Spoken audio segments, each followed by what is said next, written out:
chia họ chỉ chơi lú chỉ nó sẽ đi tiền đó ngày cá chơi cho nên nó chơi bún à nó đây rồi nó đây cái gì rồi cho sao cho chỉ tu à chơi vào đi nè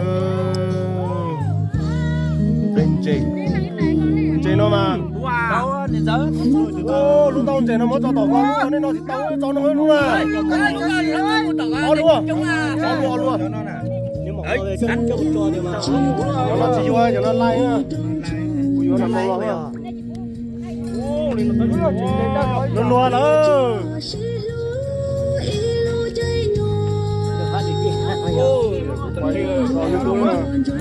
con thì bơ hải con chỉ phát được máy này nuôi được không? cho chơi cái hồ từ Nó cài YouTube. cái chỉ bơ đó để tổ đại Chưa?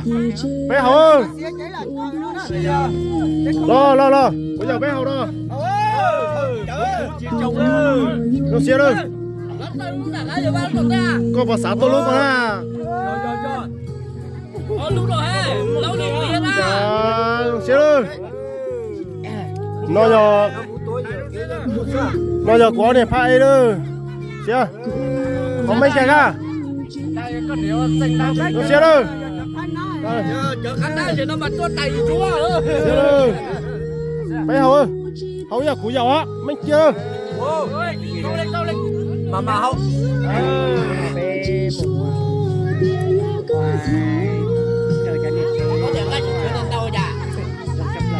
Có gì à? Hầu được cho sao thả luôn à? Tụi nó rất thả luôn rồi, tiền tiền luôn rồi. Rồi là con xài tốt tuổi rồi đó. Tụi nó là hầu chưa mà tốt tệ thôi à? Hầu chưa chưa? Tụi chúng mình xin mình chỉ tốt tệ liều không này? Nó non chạy đó, chạy cá tàu nó này chỉ ba của nó này, từ giờ của chị dùng chạy đó. mất tới lần đây này là tôi đi trong đó là gì mất tới đây này mình hay cho mấy cùng đó đó chị ơi nó ai nó cho nên nó bé cùng nó Đấy cứ no mà. cho nó lúc đó tới nơi tôi thấy người ta thấy cho bánh để tao nhà chỉ tao phải chừng bây giờ anh đi lấy cái con lì đó mà thổi trà tôi thấy mặt nó thành Cái gì ơi? Cái gì? Lo lo. nó có một nó Có cái quay cả trong nhà nó không à?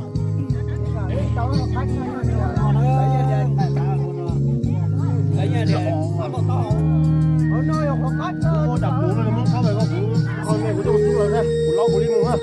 ta đi có mua Có cú à? cái Giờ thả tiếp tinh à? Lo cú lo. cái này là một Anh trong bia mà đặt tiền này đây. nó bây giờ đấy này phải chui rồi nó con nhớ có tiền thì mua tấm mua tôi tới lá nhiều hám nhiều à đúng mua lấy giờ sắp phải nhận lấy tất cả là lấy mấy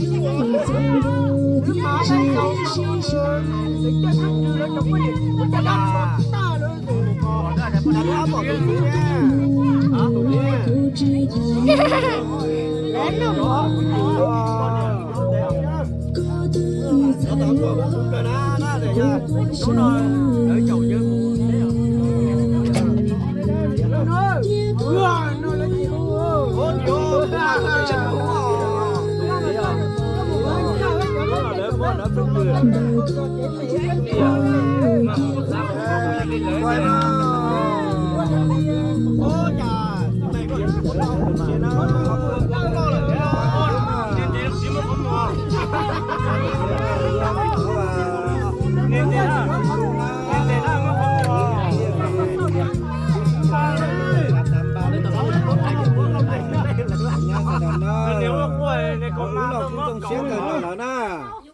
nó được dùng con nó hết bỏ nhé nó được cũng quay toàn hết bỏ May rồi. này này quay như này một trò bé ô cũng như trò tàu con chua trong mà này trò cũng bỏ này lúc mà giờ bé chua này màu đấy màu ba này thời đấy này màu tàu kề kề ngỡ cu rồi đó đâu tiền cái dòng sầu đây nữa cho bé này tôi lo về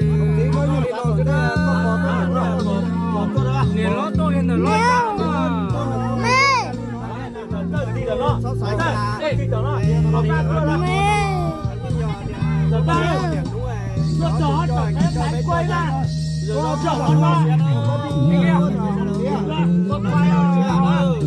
trong nhà luôn mà ôi trời trong hai trường mốt đó hầu nữa luôn trong nhà hầu nữa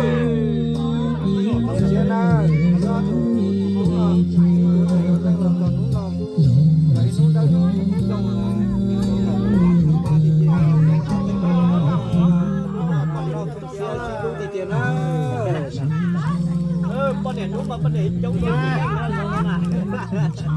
tao tay nó lên quay chỉ đồ xuyên nữa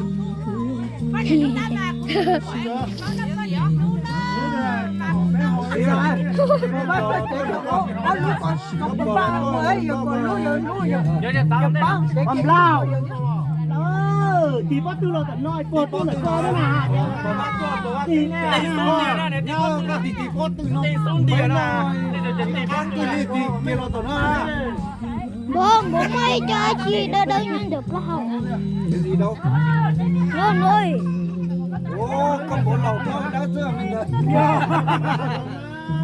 nó đi lẩu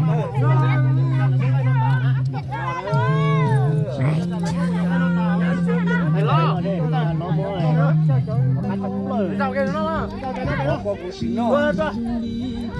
rồi giờ trả sao tôi có đi sát cho nó Trang cấp đi liền có bác cho nó thì con cái một là con đòn rồi nó đi rồi tao nó là để nó cái nào rồi tao chính là hơi bố cho chính cả mà rộng ra à giờ nó con mà chậu có nông nghiệp mẹ rồi để cho nó quay đâu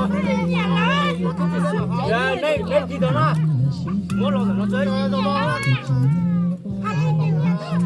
cho chín nhà chơi kiểu chúa có niệm lo cho nó cho cái gì cái mà cái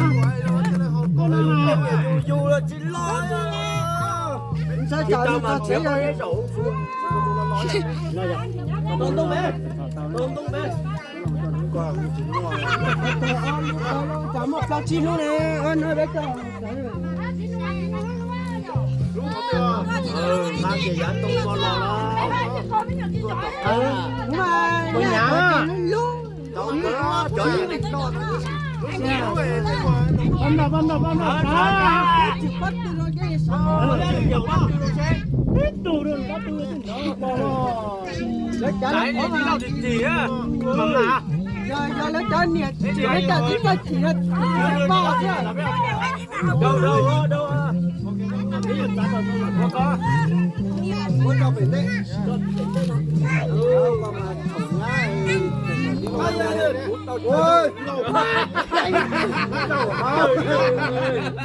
trời mưa mà chú chạy đâu xong một tiết là để cho nhà mới là chỉ thảo á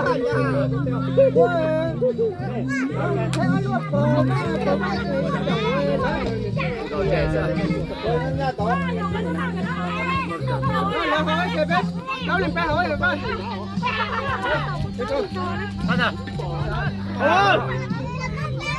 đúng rồi với nước sông có rồi nữa thì đến giờ có rồi chứ mà thì lo mà nước rồi sẽ bị lòi cõi nó rồi cái có tới giờ có nhiều trời hả có những cái quần thịt ăn thôi những cái quần thịt đó là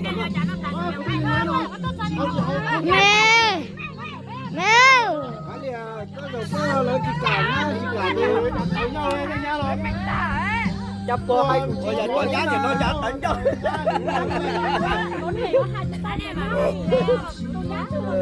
bây giờ có nhiều tâm đấy chứ dù anh nè dù anh lên dù coi dù anh lên nó tụt tụt cả nó lo chứ tôi con tư nào vào cái coi điều này nó đi chỗ này chỉ có hai tàu gió chỗ của có không bé cho họ táo bé bổng à rồi chỉ có hai tung vô là mốt cháu luôn cháu thì giờ